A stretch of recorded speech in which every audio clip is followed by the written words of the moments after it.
We ready? Here we go. Good afternoon, ladies and gentlemen. I'd like to call the meeting of the Northeast Ohio Regional Sewer District Board of Trustees to order for August 4th, 2022. Ask the secretary, please call the roll. Ms. Dumas? Here. Ms. Chambers? Here. Mayor Alai? Here. President Brown? Here. Mr. Sulik? Here. Mayor DeGeeter present, Mayor Bocci? Present. Thank you very much. We need to approve the minutes from our July 21, 2022 meeting. So moved. Motion by Mayor Bocci. Second. Second by Ms. Chambers. Is there a question? There's no question. The minutes will stand approved as they are printed. Now ask Madam CEO if anyone has signed up to speak during the public session portion of our agenda on a specific agenda topic, They have not, Mr. President. and we will have your report, please. Thank you, President Brown and members of the board. Good afternoon. Afternoon. Beginning with COVID-19, we have 2 active cases among district employees and 3 employees with COVID-like symptoms. This brings us to 225 confirmed cases since the beginning of the pandemic, with 223 folks recovered and returned to work. So I'm very happy to announce that on Monday, July 25th, the district received several high honors at NACWA's Utility Leadership Conference in Seattle. So the Southerly Wastewater Treatment Plant received NACWA's Platinum Peak Performance Award. This recognizes 5 consecutive, I just emphasizing the 5 and the consecutive years of 100% permit compliance. So Southerly has approximately 1,950 compliance points each year, so this is very significant. And we're joined today by Tracy Phelps, our Deputy Director of Operation and Maintenance, who can introduce his folks from Southerly and talk about the award. All right. Good afternoon, President Brown, members of the board. Good afternoon. I want to introduce you to our team members. This is our leadership at Southerly. I'll call your name, please stand. This is Kathy Cristani. She's an enterprise biosolids residual superintendent. Joe Yance, she's our superintendent of maintenance. And Kathy Glisick, she's our assistant superintendent.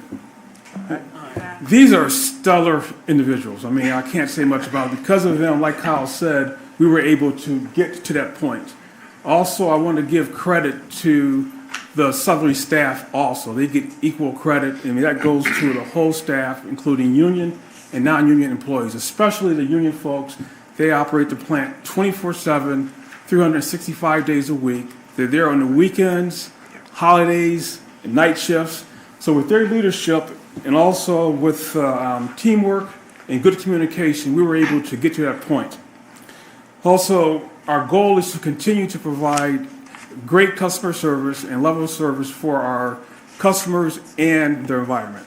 So, any questions? Congratulations on the job with us. Thank you.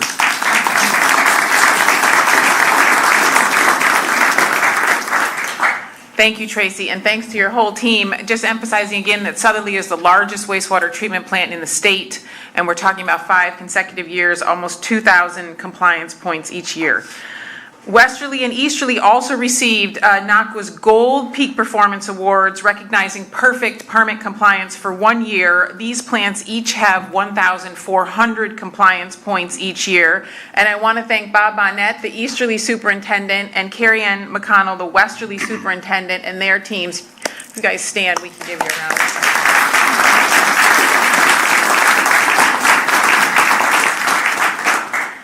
So this is great work across all of our plants, and these are national awards from the National Association of Clean Water Agencies. And then one more, for the first time, the district received NACWA's Excellence in Management Award, and in true district style, we did this at the platinum level for this year. So this award honors NACWA member agencies that are implementing 10 effective utility management practices to address that was just a quick picture. John got through it as quick as possible. That is myself with Gene Smith, Robin Halperin, and Tamar Gontobnik. We all attended the conference. All of these employees, in addition to myself, have various leadership roles within NACWA, along with Laura Briefer, who runs public utilities for the city of Salt Lake. All right, John, go ahead. So this award recognizes NACWA utility members that are implementing 10 effective utility management practices to address challenges from affordability to aging infrastructure. So the application looks at effective practices including financial viability, customer satisfaction, product quality, operational optimization, sustainability, resiliency, and other practices that you are judged on. And it required metrics and measurements from finance to watersheds. The application, where we got 10 out of 10 in terms of the effective practices, this application required distilling the work from almost 35 employees into the application package, which was limited at 10 pages in under 4 weeks. And there's a copy of the cover of our application. I want to thank all of the folks, which are listed on the next slide, that participated in putting this together, recognizing Marie Fetchick-Kirk, who's our manager of sustainability and special projects, who sort of shepherded all of this work. But this was just a tremendous effort where folks were able to tell the story of the work that they did. And these are the other 2022 Excellence in Management honorees from across the country. The Platinum honorees included Gwinnett County, which is suburban Atlanta, Metropolitan St. Louis, us, the Northeast Ohio Regional Sewer District. At Gold, we have the City of Columbus, DC Water, Des Moines, and I just want to emphasize at Gold, Columbus, and Platinum, Cleveland, just highlighting that. And then silver with Metro Water Recovery, which is suburban Denver. So this is an excellent award, and it was a whole of district effort. And then finally, at the July 13th Cleveland City Council Committee of the Whole, Councilman Conwell and Councilman Starr awarded the districts for our efforts to organize the utility resource fairs. So as you know, as Constance has updated you, these are part of our outreach measures to increase participation in our cost-saving programs. And we have partnered with elected officials to hold these utility resource fairs. So Councilman Conwell was the first one to sign up and to partner with us, followed by Councilman Starr. And this plaque that they presented to us reads, "In addition to your invaluable clean water work, thank you for your continued commitment to the residents of Greater Cleveland. Your coordination and sponsorship of our local utility resource fairs brings together key stakeholders to provide much needed assistance to Cleveland residents." And this had the mayor's support as well as County Councilwoman Yvonne Conwell. So that's great recognition all the way around. And that's my report, President Brown. Very good. Excellent. Thank you. Thank you. Any questions, Madam CEO? If not, we'll go to our action items. Let's start with authorization to advertise.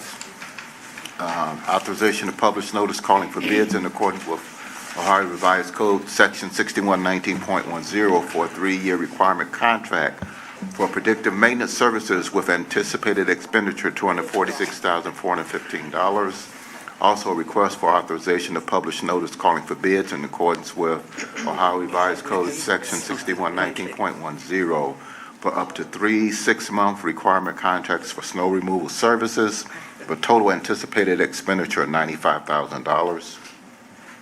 Move resolutions 246 through 24722. Motion by Mayor Bocci. Second. Second by Ms. Dumas. Is there a question? There's no question. Without objection, approved. Resolutions 246 and 247-22. Thank you.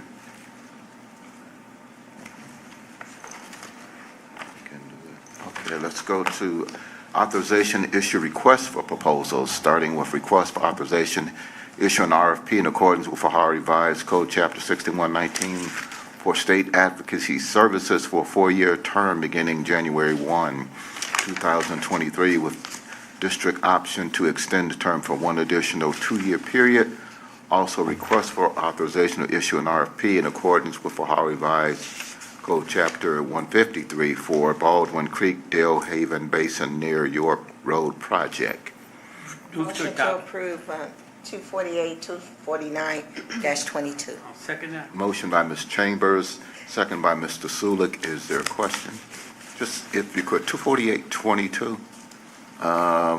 We do this very often. Obviously, we have to have advocacy at the state level, but I'm always concerned or interested in the benefit that we get as a result of engaging these consultants, et cetera, and then also kind of understanding what our key issues might be as we continue to move forward for the next round of advocacy. So, Yeah, President Brown, members of the board, thank you. Yeah, we are going out to issue the RFP for the 4-year term with one additional option for another 2-year extension. That time period is intended to line up with the 2-year cycles of the General Assembly. We are currently winding down on the 5th year of our current engagement with Governmental Policy Group. That has been a 5-year engagement. We're very, very happy with their work. They've done a great job for us. Their fees have retained steady throughout the whole process, so we're very happy there. We're not issuing this because we've got any problem with them, but the contract is over, and so it's time to put it back out. With respect to the role of state advocacy, as you can see here, there's a number of things: building the relationships with the General Assembly members and candidates, advocating on our behalf, making sure we have a seat at the table during discussions. All of those things there you can see are probably pretty obvious to you. The other thing that we asked them to do is project district expertise on various positions, the treatment process, stormwater management, various issues that we deal with. We like them to get out there and let the state know that we are the experts in that, and so we think they do a really good job at that. Benefits of state advocacy: constantly keeping us in contact with the elected officials, and also at EPA as well, or other state agencies. We do have reasons to talk to the state beyond OEPA. We do talk to ODNR, the governor's office. They keep us updated on things. During COVID, it was a really helpful thing to have them. As you can see there, a typical General Assembly has about 100 bills typically that are potentially in play that we have to keep our eye on. Obviously, having another set of eyes on all of the funding opportunities that are out there is another benefit to having the advocates. So in the last 5 years, John, here's just some of the things that we've had some success with. Various sections of 6119 being amended to clarify or strengthen our ability to take care of our issues. COVID policies, we were getting real-time updates from them. That was very helpful throughout that process. And a number of other issues there: affordability assistance, funding for our customers, opposition to some bills that had to do with our authority to certify delinquent charges, pipe materials, sub-metering, just the list goes on and on of things that we've addressed over the last 5 years. Recent issues, there's a bill to restrict eminent domain pending right now. These couple different bills on the certification of delinquent charges. The divisive concepts bill that's floating out there that could have some applicability to political subdivisions. There's been attempts recently to exempt certain types of property from stormwater charges, and other various financial penalties on wastewater systems that get outside their bounds. So looking forward, some of the things that we think are our priorities obviously are funding levels for the various pots of money that are coming down from the federal government. We've talked about that recently in other meetings, and also funding for our customer assistance programs. And then there's also competitive bidding thresholds are being discussed on a level across all the political subdivisions in the state. There's going to be that natural turnover of the General Assembly with new members coming in. They will be in a position to sort of establish those new relationships with the new members. Budget issues, any changes that may be necessary to get into the state's operating budget. And then, of course, the funding for the customer affordability programs for the district And for our member community projects, these are high priorities for us, and having them down there will certainly help us know what's going on, certainly help us advocate for that additional funding. And then ongoing certification of delinquent charges, eminent domain, other regulatory issues are all going to be on the horizon out there. So that's where we've been, where we're heading, and we hope to issue it and come back with some recommendation probably in November. Okay. All right, thank you. Mr. Chairman? Yes, sir. Go ahead, Mayor. Yeah, just a statement as a former recovering member of the General Assembly in a lifetime. I think it's good that and I think legal counsel hit it right, having eyes and ears down there in Columbus. And our current consultant has a good reputation, was established when I was back there then, Mr. Hipsley. So especially in the climate that's at Capitol Square these days, it's very, very different from when I served. So, bills are always flying. It's good to have someone there inside the Capitol and with the governor's office. I appreciate that. Thanks for sharing that. I think that does a good job of at least giving me some perspective as to what the challenges are as we move forward, and with politics obviously not being business as usual or same as usual, kind of understanding how we're going to keep up with the activity that's going on so that we can take advantage of opportunities for our customer base, et cetera. So thank you for that detailed explanation. If there's no other question, without objection, they're approved. Resolutions 248 and 249-22. Thank you. Let's go authorization to purchase annual software licenses and maintenance and support services from sole source vendor Carasoft Technology Corp. under the State of Ohio Cooperative Purchasing Program for the district's Salesforce Cloud Customer Relationship Management Software for the period August 23, 2022 through August 22, 2023, and an amount not to exceed $95,054.67. Move to adopt 250-22. Motion by Mr. Sulik. Second. Second by Ms. Dumas. Is there a question? No question. Without objection, it's approved. Resolution 250-22. Okay, let's go. Authorization to enter into agreement. We'll take 251 first, and then we'll take the other two. Let's start with authorization to enter into agreements with member communities to fund the respective 18 member community infrastructure program projects presented for the 2023 round of funding in a total amount not to exceed $14,987,695.67 as presented. So moved. So moved. Who moved? Me first? And I second. Oh, okay. Okay, Mr. Sulik, I'll take you as the motion, Ms. Dumas as the second. You're not in this. Okay. All right. Question, just briefly if you could, because I noticed that obviously this is related to the MCIP program next round, and looks like we have two pots of money. We have one that appears to be for, I'll call it being divided as part of an equity program of sorts.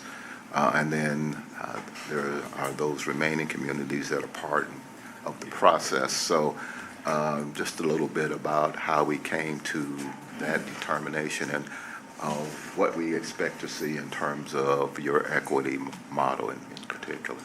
Okay, and I'm going to ask Matt Sharver to roll through a few project slides. We did tweak the program this year to introduce the equity investment focus areas. I will say that we have been offering grants for member community infrastructure projects since 2017. When we look at district investment, local community match, $115 million in local infrastructure improvements, and I really think that's a big deal. So this is our next round of funding, and Matt's going to roll through this presentation to talk about the project awards and the equity portion. Okay. Good afternoon, President Brown, members of the board. Afternoon. As Director Greenland mentioned, we have 18 projects that were before the board today for authorization. In this first table, I'll give you a minute to scan the table, but this is our equity investment focus area grouping. There are 9 projects here, a total of $7.7 million in awards. Overall, we had 13 member communities receiving the 18 project awards this year, so a few member communities captured multiple awards. The next table is our non-equity investment focus area grouping of awardees, and at $7.2 million in total awards for their projects. So again, a nice grouping of projects. This just shows you distribution across the service area. Once again, we captured a good distribution across the service area. This shows both the equity investment focus areas and the non-equities.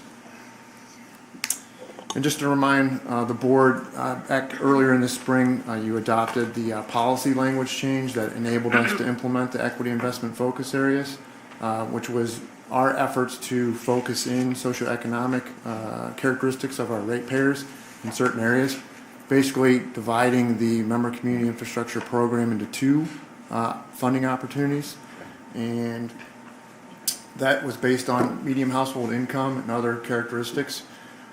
The main issue was the 25% match. So equity investment focus area applicants only are required to provide 25% match.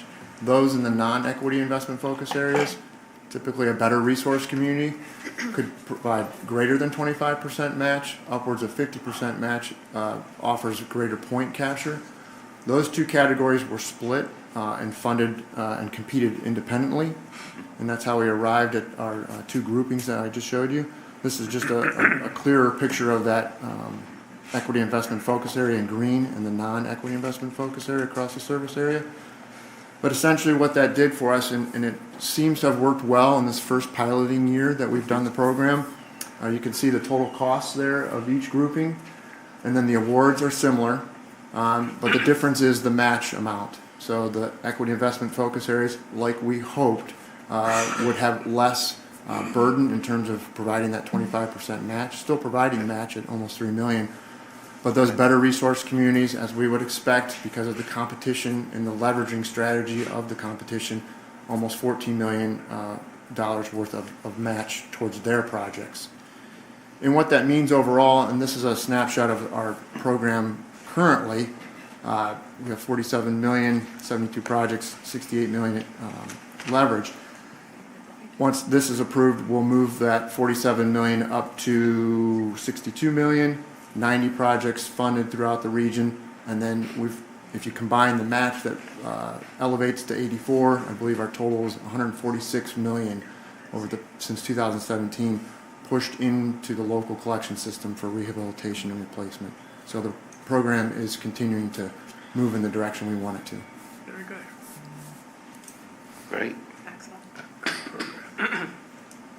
Sounds like we figured it out, so anxious to see the outcomes. It's interesting because I know that area in East Cleveland has been needing some work for years. I think it's the first construction project at East Cleveland, so that's a really good thing for that community. Can I ask, Ms. Go are ahead. you giving them some, the city, particularly the city of East Cleveland, some assistance on how to get maybe this funding from a source, given that they... We are. We work with all communities, and we've worked hard with them and others on So that they can pay their match, so they can get the match maybe? get the match, the program details, what it takes to win, right? Yeah. How do you get points, that kind of stuff. And to Ms. Dumas, your point, the board enabled us through a policy change a couple years ago to add the design-only element to the MCIP program, which East Cleveland took advantage of. Using the LSSES recommendations, we walked them through that process, put them in a position to capture those construction dollars by having the design-only awarded previously. So we're helping communities build that capacity. Fantastic, thank you. Great. Good program. Thank you. Any other questions? Not. I'm going to ask for a roll call, please. Ms. Chambers? Yes. Mayor Lai? Yes. President Brown? Yes. Mr. Sulik? Yes. Mayor DeGeeter abstain. Mayor Bocci? Abstain. Ms. Dumas? Yes. Motion passes. Thank you. All right, let's see. Let's go to 52 and 253. That's also on the authorization to enter into agreement.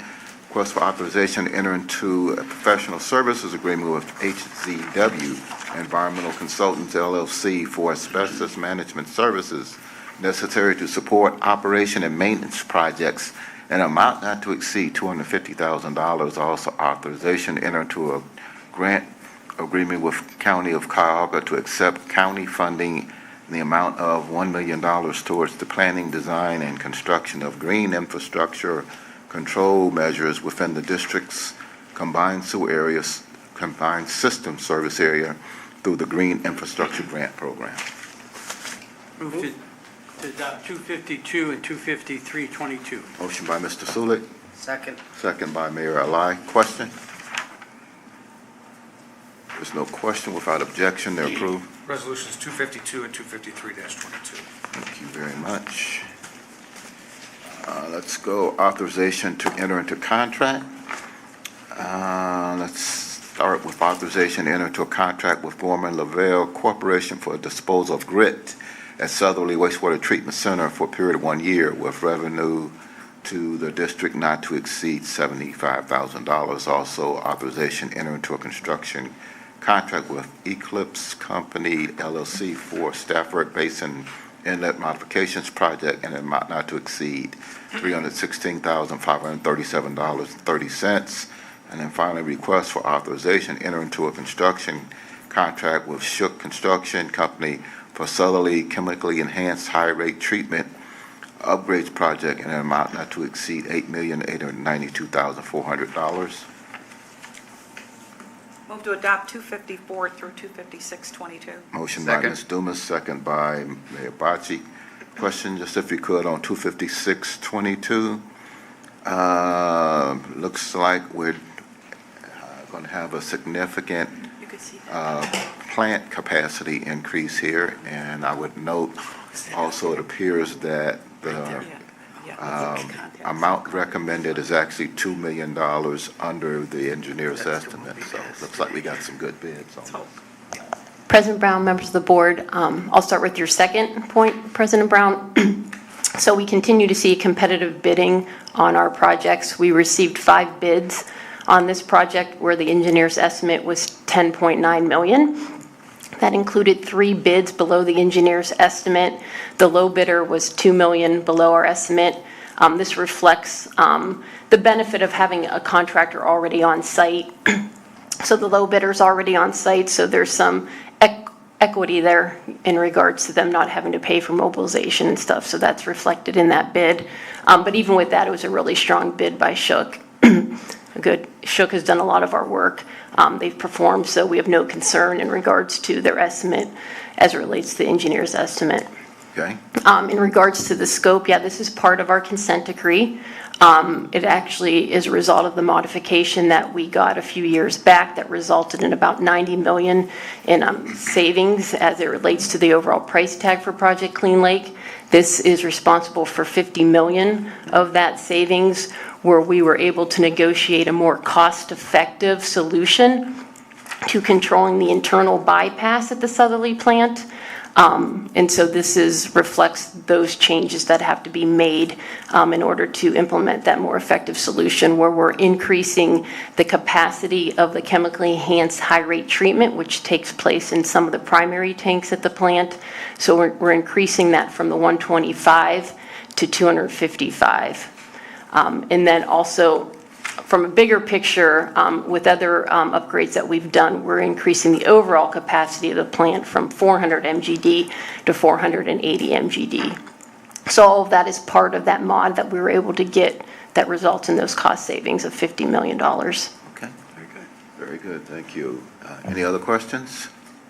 If not, without objection, they're approved. Resolutions 254 through 256-22.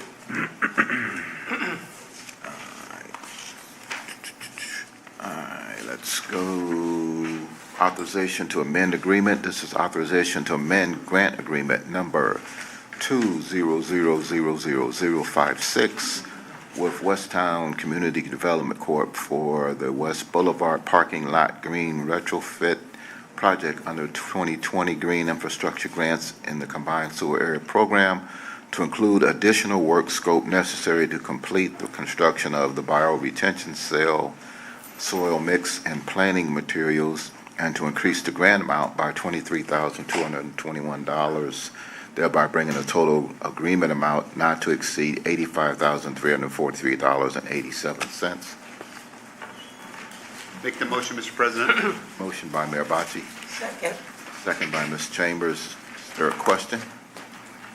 There's no question. Without objection, it's approved. Resolution 257-22.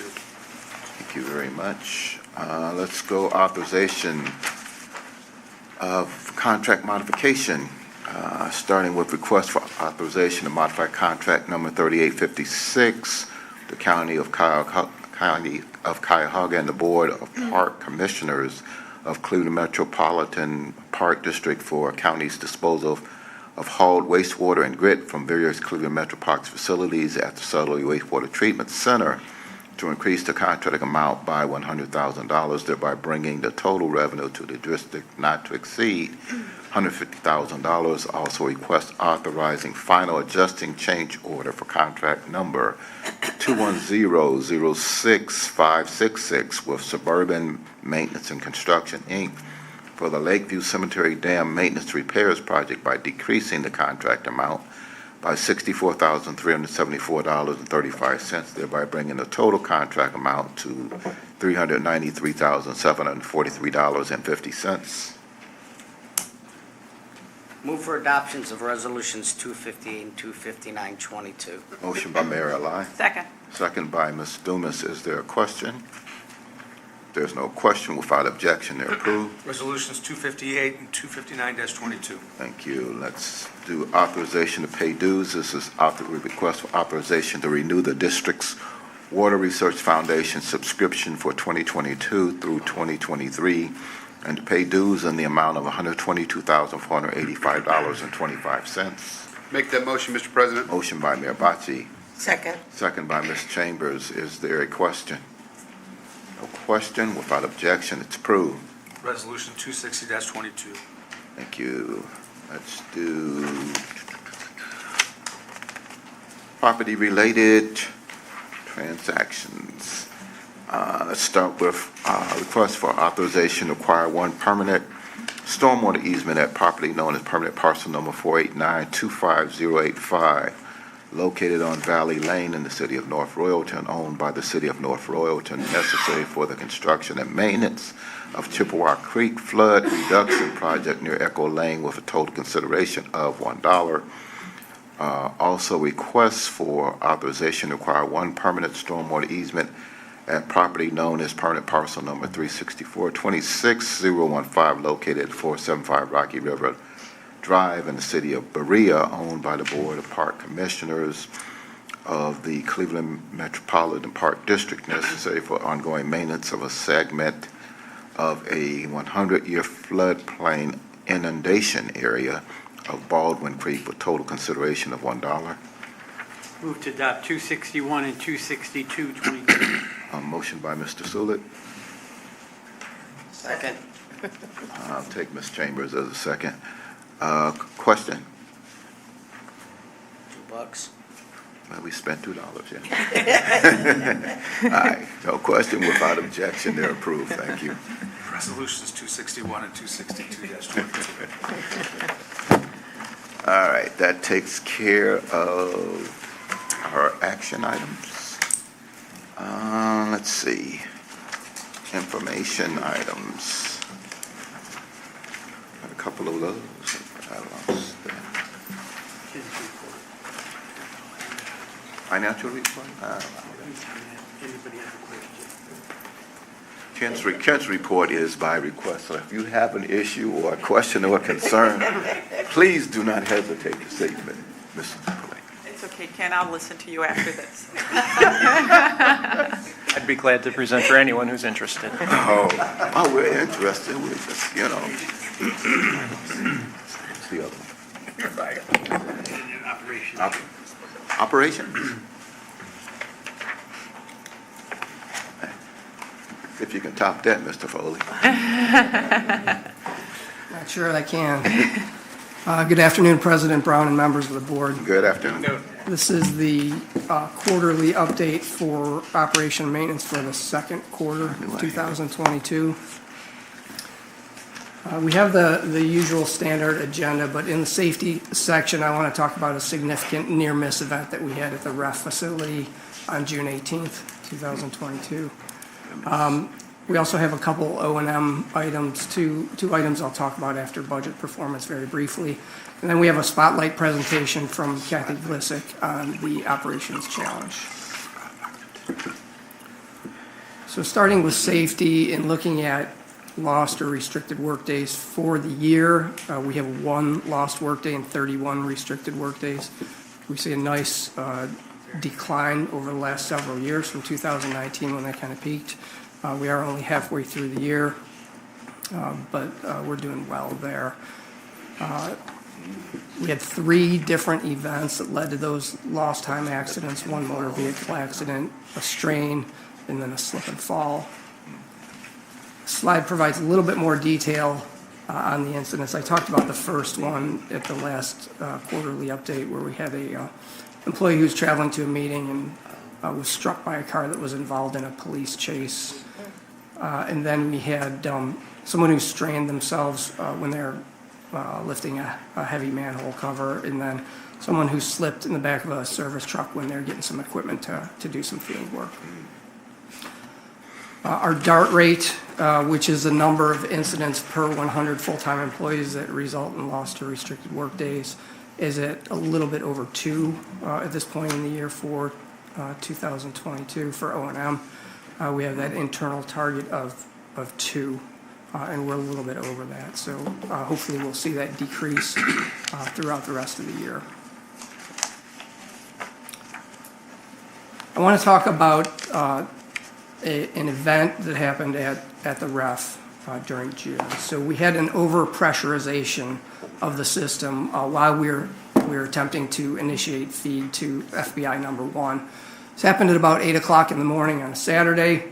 Fortunately, there were no injuries, and this resulted from operator error. I want to talk through how this happened, but before I talk through that, I want to talk through our normal startup procedures. This happened during startup, and this is at a high level, of course, but normally the incinerator is brought up to temperature. The sludge feed lines to that incinerator are purged of sludge and any methane gas that's built up in those feed lines prior to startup. There are 4 feed lines to each incinerator. They enter the incinerator basically at 90-degree angles around the circumference of the incinerator. They're located toward the bottom of the incinerator. But as sludge sits in the feed lines over time, it breaks down, methane gas builds up, pressure builds up. That's why we need to vent these lines prior to starting the incinerators. After venting the lines, the 4 sludge feed valves are opened one at a time, and then the sludge feed pumps are started at low speed. Okay, on the 18th, what happened was the incinerator was brought up to temperature. The feed lines were not purged prior to initiating the feed to the incinerator as they were supposed to be. The operator was unable to open the sludge feed lines one at a time. They then initiated feed from the HMI, 3 valves open simultaneously, allowing methane gas, pressurized sludge to enter the incinerator all at once. So what happened, we're certain, almost certain, methane that was in the lines ignited. Pressurized sludge that was in the line was fed rapidly. Moisture in that sludge was superheated. That expanded quickly. Trying to think of an analogy of this, if you've ever lit a gas grill, turn on the gas, use a lighter or a match, and you get that. Similar situation. The incinerator was hot. It had fuel that came in rapidly. One difference is this obviously much larger. We're dealing with a closed system also. There's an expansion joint on a waste heat boiler in the incinerator train that failed, and that's where essentially the system relieved itself of pressure. So hot ash was released into the building in the incinerator room and up through the stacks on the roof of the building. The event set off fire alarms, actuated a few sprinkler heads in the building. This diagram basically shows a schematic of one incinerator train. So the incinerator itself is on the left. If you follow the red and black arrows through the system, that's the path of hot gas as it moves through the system. Toward the middle at the waste heat boiler, there's an arrow that shows where the expansion joint failed and where pressure was relieved from the system. Here are a couple of photos showing damage that occurred as that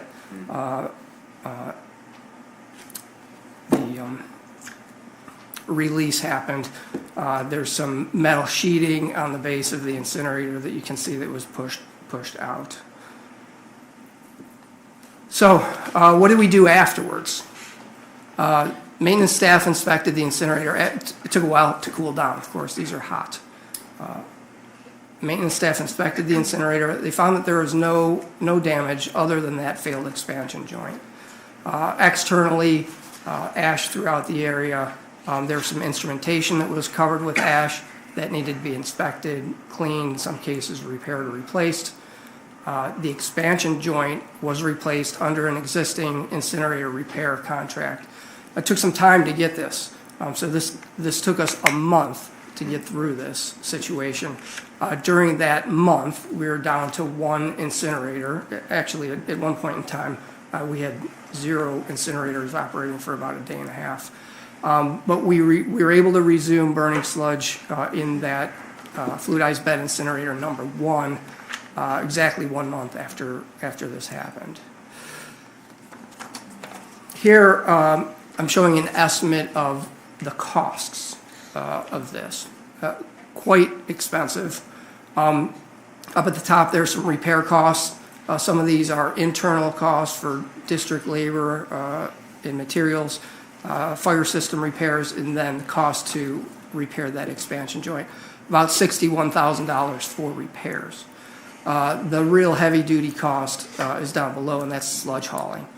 So we were required to haul sludge for a month, 173 truckloads, about 3,400 tons, and that cost the district about $230,000.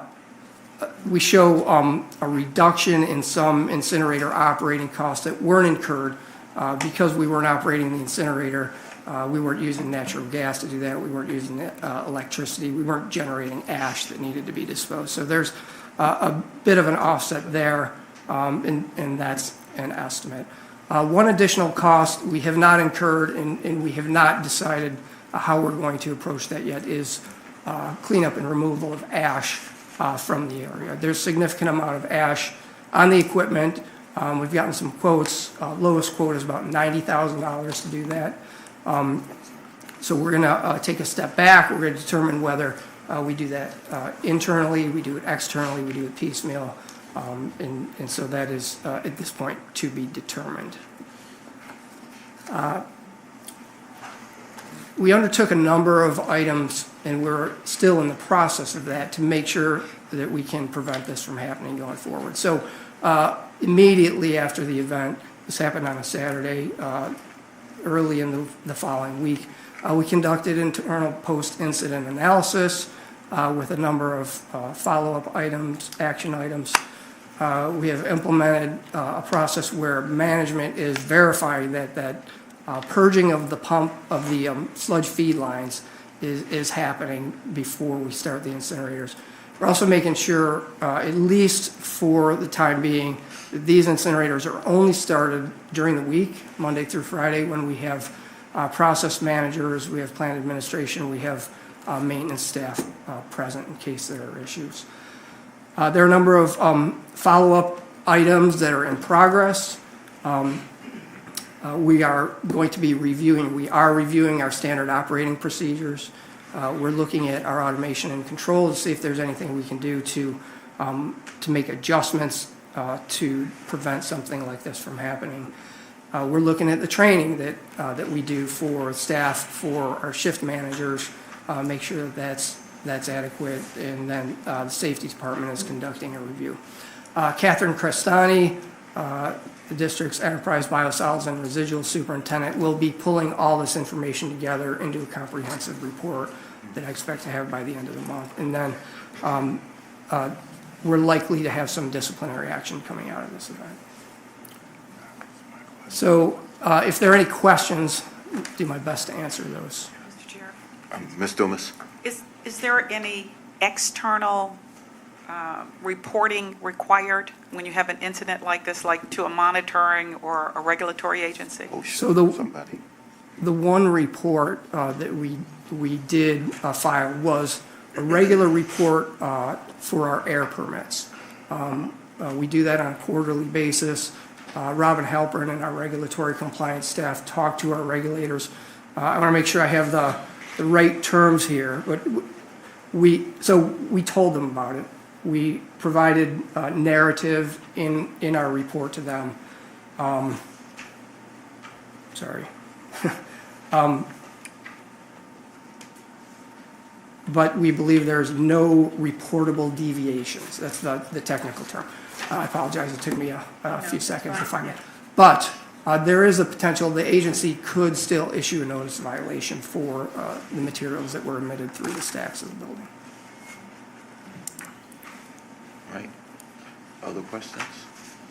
So it sounds like, in essence, the equipment, even though it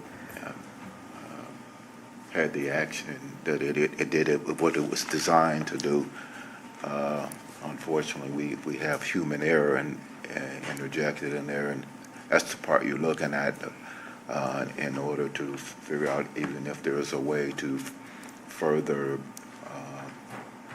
protect the system against the opportunity for human error. Exactly. So you can mitigate that potential again. So it'll be interesting to see what the outcome of that becomes. Sounds like we did everything we should at this point, and the system worked as designed. So, thank you. Thank you. Moving on to effluent quality. So looking at total suspended solids at all three plants, we're under our effluent permit limits for the quarter at all three plants. Carbonaceous biochemical oxygen demand, same, under permit limits at all three of the plants. As you can see at Southerly, we have a summer limit, so from May through October, the limit drops down to 10 milligrams per liter there, still under that limit. Phosphorus, same, all three plants under the limits for the quarter. And then E. coli, showing the geometric mean densities here, those are also all below the limit. We only show May and June because those limits are only in effect during the recreation season, which runs May 1st through October 31st. In maintenance, we've started tracking the cost of maintenance at all the facilities for our highly critical assets. Through the first two quarters, we've spent about $2 million on maintenance for the most critical assets, with about half of that at Southerly. We also are looking at how we spend those maintenance dollars for the most critical assets in terms of corrective maintenance, preventive maintenance, and projects. In the collection system, the vast majority of what we're spending is on preventive maintenance, as would be expected, with a little bit higher corrective maintenance in the plants. We don't have a KPI for this. The intent, I think, is to spend more on preventive maintenance than we do on corrective. And then in the collection system, we've had 2 dry weather overflows through the first 2 quarters of the year, compared with 9 for the year last year. Don't want to get ahead of us for the year, but 9 events that we had in 2021 was the lowest that we've ever had. So, we're on track for a really good year. And the folks, in E&C who are building improvements to the system, and folks in SSMO who are maintaining and operating the system are doing a great job. Those 2 dry weather overflows were the result of a blockage downstream, and then we show equipment failure here. This was a weir that was leaking. It was repaired. The amount of overflow was just a trace coming from that one. During wet weather, our automated collection system equipment performed as needed 100% of the time, so we have no issues there so far. Any questions on maintenance before I move on to budget? Frank, what's our rainfall year-to-date? Has it been a drier? I don't know. We can check. My sense is that it has been a drier year. I think it's a little drier, or we're tracking close to it. We have not had large rainfall events. Stop. Don't say it. Stop. Except for maybe the one we're going to get today. Between the 2 of you, we're getting. A little bit of fun with Mayor DeGeeter. I knew he'd go there, so. You stop too. Okay. Looking at our budget performance through the first 2 quarters of the year, O&M has 10 budget centers. Our operating budgets combined for the year for those 10 budget centers are about $63 million. Halfway through the year, if we were spending on a straight line basis, we would expect to spend about 31.6.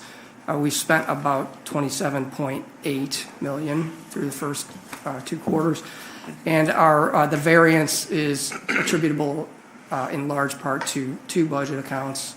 80% of that variance is a result of wages. We've had a number of open positions in O&M. Some of those we've struggled to fill. Like others, and then also electricity, there's a large variance there. When we add our expenses from last year to the chart, we show that through the first 2 quarters of the year, we've spent about $500,000 more than we did at this point in time last year.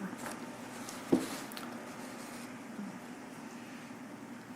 couple of other items that I'd like to just mention. So, a number of people have been up before the board talking about our electricity demand management programs. We're currently enrolled in 2 programs. We have a third one that we're ready to start. First is the Emergency Load Reduction Program. We have this program at all 3 plants, and this is where there's a peak usage of power on the grid.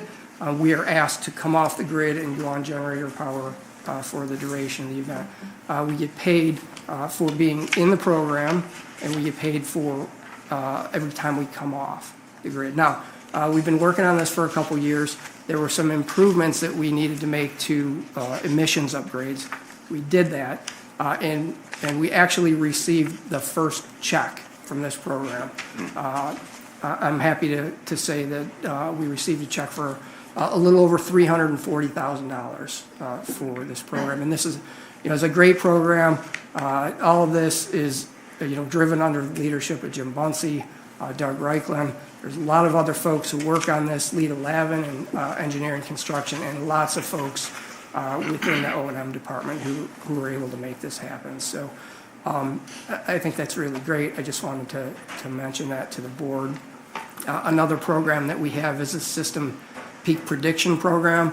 This is a program where we voluntarily come off the grid in anticipation of shaving peaks off of our demand during days where demand is expected to be the highest. That results in our ability to save in future years. And then third program that we're ready to get rolling on is called the Synchronized Reserve Market Program. We're set up to do this at Easterly and Westerly. These are short notice, short duration events. We're notified about 10 minutes in advance of an event that we need to go on generator.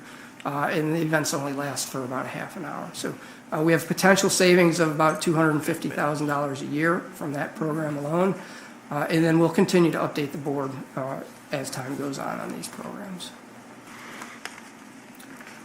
And the last item that I wanted to mention was a drill that was conducted by our SSMO staff and our emergency planning manager, John Korn.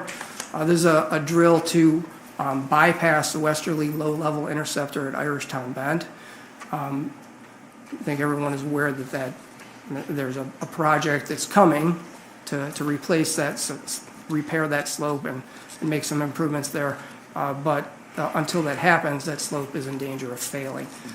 For about 10 years, the district has been in a position to pump sewage through that area if there would be a failure. So once a year, we make sure that we're ready to go. We have pumps in place. We have a PVC line that actually lies on the ground through there. And we exercise this regularly, so if there is a problem, we're able to get out there and take care of this. So I just wanted to recognize the staff and their good work for this. Hope we don't have to use that. That's for sure. Yeah. That's for sure. I'd be happy to take any other questions. If there aren't any, I'd like to bring up Kathy Glissett. Kathy's an assistant superintendent. Tracy introduced her a little bit earlier. She's at Southerly. She's been with the district since 2009. And she has a Class 4 wastewater operator certification, highest certification available to operators. Kathy. Well, good afternoon, President Brown and members of the board. Good afternoon. I'm here today to talk about our Operations Challenge team. So in today's presentation, I'd like to introduce you to our team. I'd like to give an overview of the 5 challenge events, and then I'll provide an update on how we performed at our recent competition. The team jerseys are pictured on this slide, and they are designed by Benny, who's one of our team members. We have the sludge dog over the manhole cover on the front, and the City of Cleveland on the back. And all of the jerseys have the number 50 to represent the 50th anniversary of the district. This is our 2022 team, the Lake Erie Sludge Dogs. The team has 4 team members, a team coach, and 2 administrative support providers. The team members are Denario Jones, he's a WPO at Southerly, and Dustin Bellinger, who is our team captain, he's a Sump at SSMO. Benny Sizemore, he is a Sump at SSMO, and Josh Smazarski, who's a maintenance worker at Southerly. John McGinnis is our team coach, and he's also our operations trainer. Myself and Brian Flanagan, who's also an assistant superintendent at Southerly, provided the administrative support for the team. So the competition was started in 1988, and there's a state-level event that's held each year in Ohio to determine which teams will be sponsored by the Ohio Water Environment Association to compete on the national level. At the national competition, the teams compete in different divisions depending on their experience level. There's 3 divisions. And Division 1 teams are made up of previous competition winners. Division 2 teams have competed before but not won the event. And Division 3 teams are first-year teams. So our team is a Division 3 first-year team. In the upcoming slides, I'm going to walk you through an overview of the 5 challenge events. So the first event is the collections event. And this event simulates making a lateral sewer connection to an existing pipe and then replacing a leaking section of sewer pipe while it's in service. And then the team has to program an automatic sampler to sample what's flowing through the pipe. So from start to finish, our 4 team members will make 4 saw cuts, a hole cut, and place it all back together so that it doesn't leak in under a few minutes. All of the tools are hand tools, so the employees can show off their skills, because they're much more difficult to use than power tools. Scores are based on the time it takes to complete the event, the leakiness of the pipe after the repair, and the accuracy of the automatic sampler programming. Event number 2 is the process control event. And so there's 3 portions to this event. The first portion is a written portion that consists of short math questions. The second portion is an electronic multiple choice quiz that's taken on a computer. And the third portion includes process simulation questions that are completed on a computer. So the team can divide up the work however they decide, but they all have to participate in the event. The event score is determined by adding up all of the team's points for the correct answers. You don't get any penalties for wrong answers, but you have to show your work to get credit. Event number 3 is the lab event. In this event, the teams are required to analyze samples that represent a normal treatment process. So this includes influent, effluent, and intermediate process samples. The team has to analyze those samples for total suspended solids and total dissolved solids, and then they have to calculate a mass balance across the treatment system to evaluate the removal efficiencies of the various treatment trains. Scoring is determined by the time it takes to complete the event, the proper laboratory technique, and their ability to perform the required calculations for the analyses. Event number 4 is the maintenance event. This was my favorite one to watch. The event is designed to test the skills of a maintenance team to respond to a trouble alarm at the sanitary sewer lift station. So for the event, the team has to turn off the power to the equipment, verify that it is off, apply lockout tagout, and then they have to safely lift that pump using the gantry. They'll change the pump impeller and then reinstall the pump into the lift station. The scoring of the event, again, looks at the time it takes to complete the event, consistency, safe work practices, and the proper use of tools. The final event is event number 5, which is our safety event. And for this event, the team has to rescue a collapsed coworker from a confined space and then make a repair to a leaking check valve.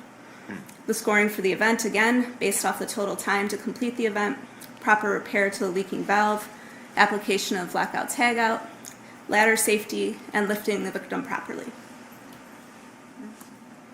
So our team competed at the Ohio State level competition at the One Water Conference on July 25th and 26th. It was held in downtown Cleveland, Ohio at the Huntington Convention Center. We were awarded second place for the Ohio teams, and we are being sponsored by the OWEA to advance to the national competition in October this year. Good job.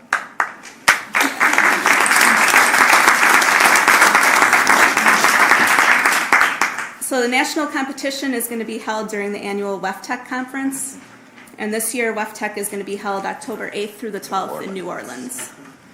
So our team actually learned a lot competing at the state level. We met a lot of great teams, and we got some tips from the experienced competitors on what we should focus our practice efforts on before October. So over the next few months, the team is going to continue to practice and get ready for nationals, and we will keep you posted on the national competition results. Excellent. Thank you.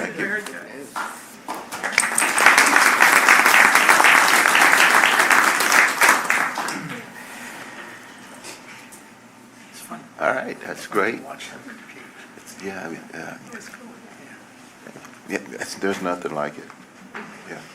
So. It's great. Okay, so that takes care of our information items. Anything for open session? If not, Madam CEO, has anybody signed up to speak during the public session portion of our agenda on any subject matter? They have not, Mr. President. All right, and then we have, as I understand it, 2 items for executive session. Yes, sir, Mr. President. Pursuant to Ohio Revised Code, Section 121.22G1 and G3, I hereby move to enter into executive session to consider the compensation of public employees and to consult with district's legal counsel concerning disputes involving the district that are subject to pending or imminent court action, sir. All right, I'll ask for a roll call. Mayor Lai? Yes. President Brown? Yes. Mr. Sulik? Yes. Mayor DeGeeter, yes. Mayor Bocci? Aye. Ms. Dumas? Ms. Chambers? Yes. All right, we will go to executive session. Teach someone how to say yes. Ira Jack over there.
Sally left you a note. Yes, she fixed my computer. You broke it. I broke it again. I broke it again. I broke it again. Look, tell me what There you go. I fixed your iPad. He did? Yeah. Also, I miss you. What's the relevance of it? Just go over like your righty. Yeah. Put it on your left hand. Okay, let's see. One, two, no, okay. Yeah, we'll see when I'm ready. I can just. Let's go back on the record. All right, come out of executive session, have a resolution for approval authorizing the district to retain Barnes and Thornburg LLP as outside legal counsel to advise and represent the district on matters connected with emerging contaminants and other environmental law issues as needed. What's the pleasure of the body? Move to adopt. Second. Motion by Ms. Dumas, second by Mayor Bocci. Is there a question? No question? And without objection, it's approved. Thank you all very much. That concludes all of our matters before us today. I'll entertain a motion to adjourn. I'll make that motion, Mr. Motion President. by Mayor Bocci, second by Ms. Dumas. Jim back. Jim's back there. She got in there, didn't she? Okay. All right, we'll take Ms. Chambers as a second. Without objection, we're adjourned. Thank you. Yeah, she got you. I'm always ready. Oh, yeah.